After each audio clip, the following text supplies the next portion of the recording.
Hello and welcome to The Top Story, a podcast with the headlines of the day from our correspondents around the world. I'm Qi Zhi. Coming up in this edition, the US has agreed to help lift sanctions on Russian food, fertilizer and shipping companies in exchange for a Black Sea security deal.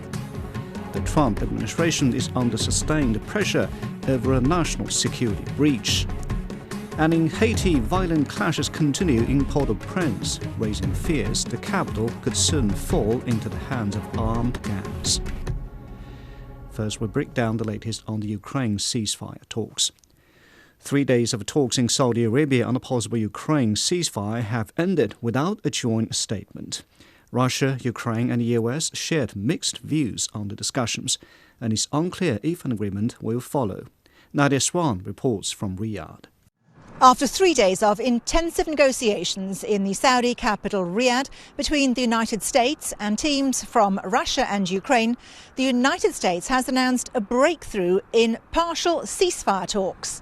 The White House says it has reached separate agreements with both countries to ensure safe navigation for shipping vessels in the Black Sea. It also said the two sides agreed to, quote, develop measures for implementing a ban on airstrikes on each other's energy facilities. The agreements could be the opportunity that the United States has been looking for to bring about a more comprehensive peace deal for the conflict in Ukraine. Ukrainian President Volodymyr Zelensky, speaking at a conference in Kiev, said he would rely on the United States to enforce the deals, but raised questions about the consequences of the agreement being violated by Russia. It doesn't say in the statement what happens if someone violates the agreement. I understand why. Because the American side really wanted all this not to fall apart. These are the first agreements. They don't want them to fall apart. This is why they did not want to go into many details. The Russian Foreign Minister Sergei Lavrov also insisted on clear guarantees to hold the Ukrainians accountable for any breaches. Some of the key points include a commitment from the United States to help restore Russian access to markets for its agricultural exports, with the Kremlin insisting that many international sanctions against Russia need to be lifted. They will be looking at them, and we're thinking about all of them right now. There are about 5 or 6 conditions. We're looking at all of them. Ukraine's Defence Minister Rustem Umerov said any Russian military vessels outside the eastern part of the Black Sea would be considered a violation, and Ukraine would have the full right to self-defence. As part of the agreement, the United States has vowed help bring about the return of Ukrainian children forcibly displaced to Russia, implement prisoner swaps and the release of civilians. Ukraine's European allies are concerned that US President Donald Trump may agree to a deal with his Russian counterpart that sidelines Europe and threatens its security.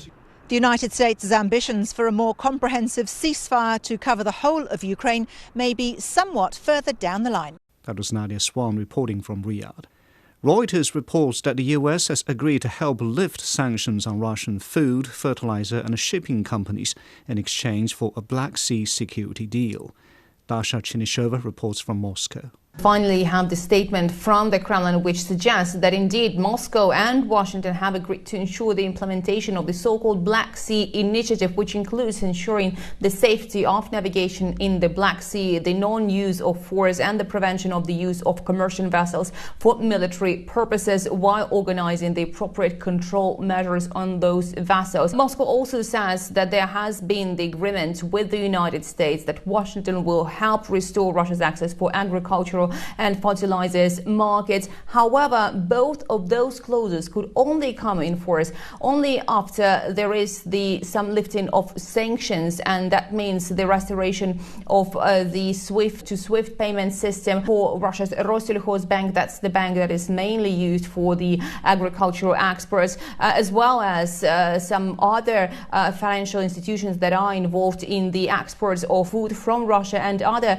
trade moments here. including the trade of fertilizers, opening of the necessary correspondent accounts. All these issues have to be resolved for the implementation of that Black Sea initiative. We're also hearing that some other financial operations have to be no longer under the international sanctions. Moscow has been saying before that those were indeed the sanctions that prevented Russia from normal trade, that have resulted in additional costs, and that was not beneficial for the market. We also understand that Moscow will be looking for the lifting of the restrictions on servicing of its vessels in ports and many other sanctions. And only after those sanctions are lifted, or at least somehow eased, Moscow says clauses that provide for the implementation of the Black Sea initiative could actually be enforced. We also understand that they will be working on the mechanisms to withdraw from these agreed partial ceasefire or to extend it for longer than 30 days.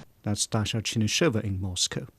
Moscow and Washington agree on the need for Black Sea peace, but it's unclear how Europe will react. Poppin Putin reports from Washington, D.C. Europeans, of course, in recent weeks have been very clear that Ukrainian sovereignty is their priority and that the defense of Europe is absolutely critical, not just for Ukraine, but for all of Europe. So they're going to demur as it relates to these sanctions. It's notable that while the U.S. has committed to assisting Russia gain into world markets again and help assist with some of these sanctions being lifted, I should say, it's not entirely in control of how Europe reacts. Many sanctions are Europe-led.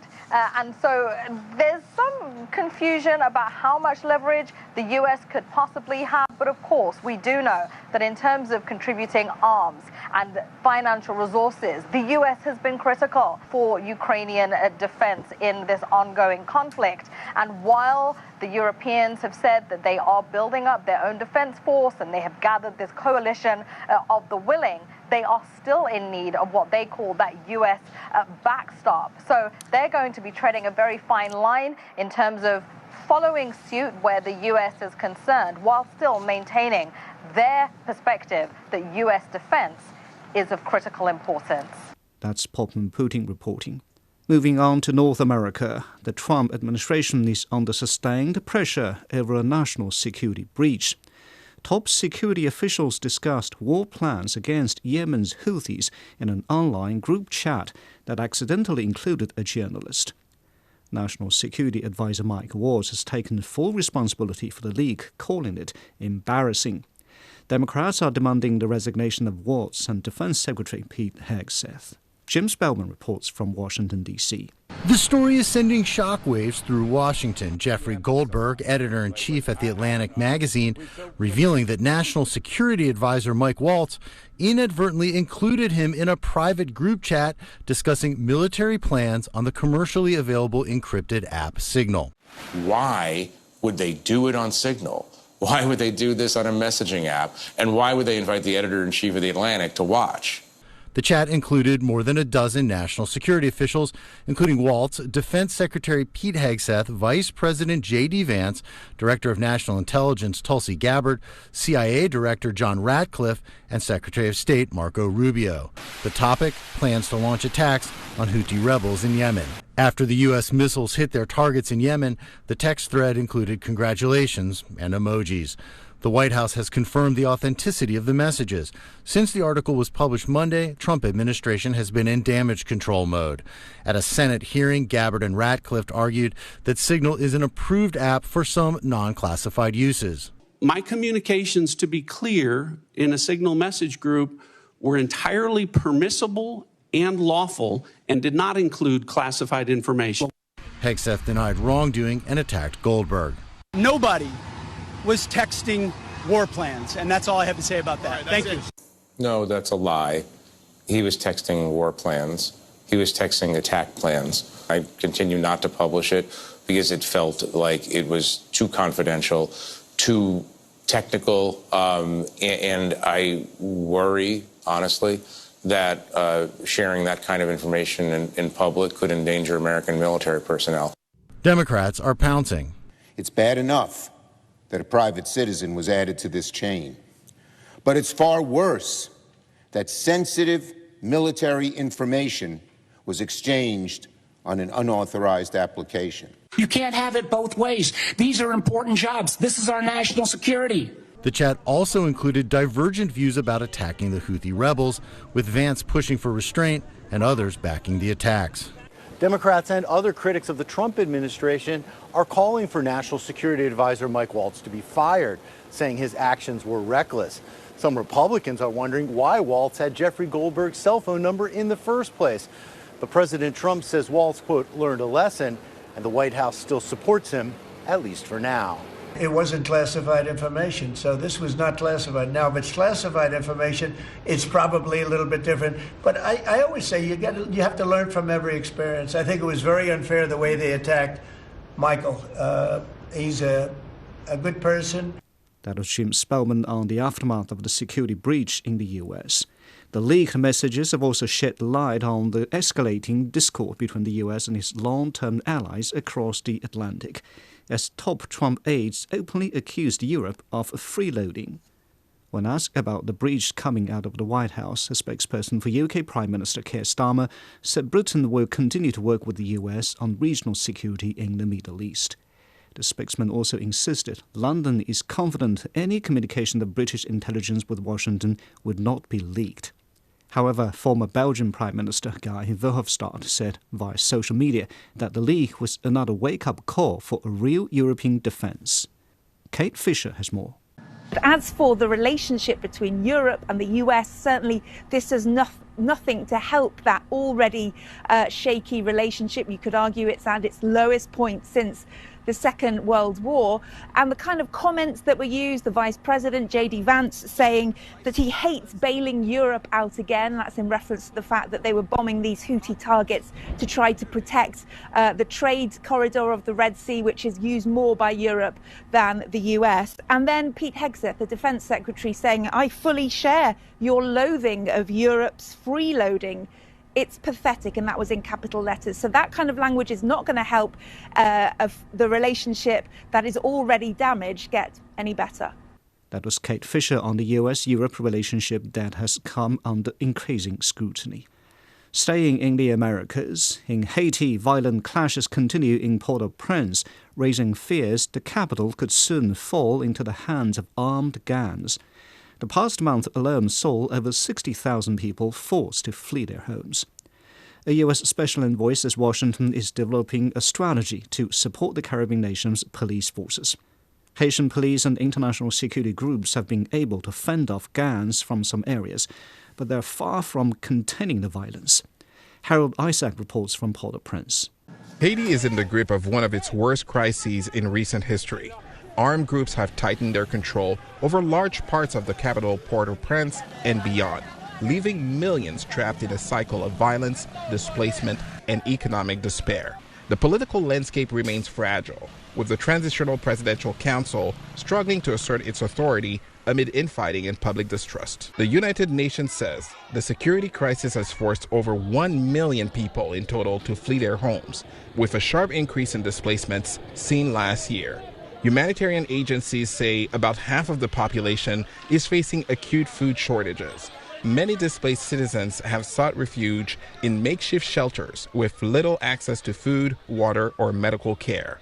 Yet gang violence continues to escalate, with kidnappings, extortion, and killings pushing the country, especially the metropolitan area of Port-au-Prince, further into turmoil. For now, many Haitians are left to fend for themselves. Inflation is soaring, basic services are collapsing, and food insecurity is worsening. This and the uptick in gang violence taking place despite the presence of UN-backed international forces led by Kenya, millions here wonder when sustainable relief will ever come. We have nowhere to go. All of those sleeping at the gas station have nowhere to go. I just have one thing to say to the government. They have to do something for us. Help. Government of my country, help. We can't run anymore. Government of my country, do something. Haiti today stands at a crossroads, grappling with a deepening security crisis, political uncertainty, and a humanitarian catastrophe. The road ahead remains uncertain, but for many, the urgency for change has never been greater. That was Harold Isaac on the worsening security situation in Haiti. In China, striking the balance between AI applications and governance has topped the agenda at the ongoing Boao Forum for Asia in southern China. Participants are discussing the latest developments in artificial intelligence as well as increasing the technology's application. They also proposed setting technical standards and called for international coordination to address the potential risks and challenges of AI. Lili Liu has more at the Boao Forum. The energy inside the conference hall is just electric, especially when executives of technology firms drawing swarms of journalists the moment that they step into the venue, which is a clear sign of how AI has taken center stage here. Now, if we read into one of the 2025 annual session topics, strengthening AI application and governance for innovation-driven development. Now, this resonates differently from previous years, as discussions we are not only focused on how the pure technological advancements itself, but governance frameworks and sustainable growth engines. Now, the excitement here is palpable, especially when discussing breakthroughs like DeepSeek's viral AI model and those show-stopping humanoid robots from China's Spring Festival Gala. And in the panel discussions, what stands out is Asia's distinctive collaborative role, meaning government officials debating alongside with tech CEOs and academics. They're all seeking that crucial balance between innovation and governance. Actually, there are more agreement than disagreements. So during the forum on AI governance, participants from government, industry, and academia agreed on the need for a multipolar, inclusive, and bottom-up global institution involving diverse stakeholders. However, questions remain about its structure, its funding, and implementation. Professor Jiang Xiaozhuan of the University of Chinese Academy of Social Sciences emphasized market-driven mechanisms. She said that the market will naturally weed out inefficient players or substandard products. And other panelists advocated for a dedicated agency. Now, with the UN receiving the most votes during the session, and a proposal was also made for a technical regulatory body, something similar to the ITU, and an economic policy framework, which was suggested by former Finland Prime Minister Esko Aho. But funding remains a key challenge, and there was a collective call for private sector involvement to establish such an institution to lay the foundation for future AI governance. That was Lili Liu reporting. Meanwhile, the forum also focuses on multilateralism, promoting openness, fostering development, and addressing global challenges. Market opportunities in China have impacted Oceania on the other side of the world. The Australian wool industry is facing challenges with low production and rising costs. However, high demand from the Chinese market has created new opportunities for local producers. Greg Navarro reports from Melbourne. When Chinese-born Clark Yu first came to Australia in 2009, we want to focus on one thing only, to make it the best. That's our logic. This is 100% Australian braid, Australian grown, and Australian processed the sheep wool. The idea that he would carve out a successful career in high-end wool products, and you can smell that, it doesn't smell that much. Not at all. Yes. Probably seemed ridiculous. The only thing that I know about Australian wool is I know there's lots of sheep in Australia and New Zealand. That's the feeling of the actual feelings of quilts. The 39-year-old business student immersed himself in Australia's wool industry and saw an opportunity. I learned that they have multi-billion-dollar industry in China every year for bedding, and quilts, of course, is one of the things that cost a lot. You created Hermitage Wool Products, which ships most of the high-end wool bedding it makes to China. When this company started 6 years ago, today there are 3 spread across 3 states. The company continues to grow. More importantly, it's doing so at a time when Australia's wool industry is struggling. Production here is at a 100-year low. High costs are prompting a rising number of producers to leave the industry. The cost of shearing and the labour involved in shearing has caused some real problems, and it's making a lot of primary producers look at other ways of how better they could use their land.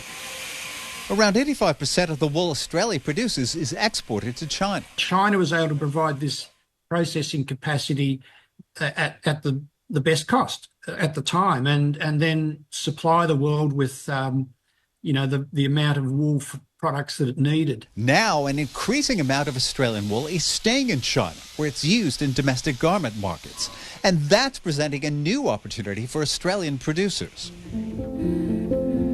Ad campaigns such as this are designed to highlight the benefits of wearing wool and increase demand. First of all, we were trying to actually change people's perceptions about wool and remove that conservative, old, itchy, scratchy, conservative kind of image and make people think of it as a contemporary technical fibre. So we make around 250 quilts a day. Clark Yu is also trying to change people's perceptions about wool. And all nature, organic, it breathes well, they help you to sleep and they improve the quality of your sleep. One quilt at a time. That's Greg Navarro reporting.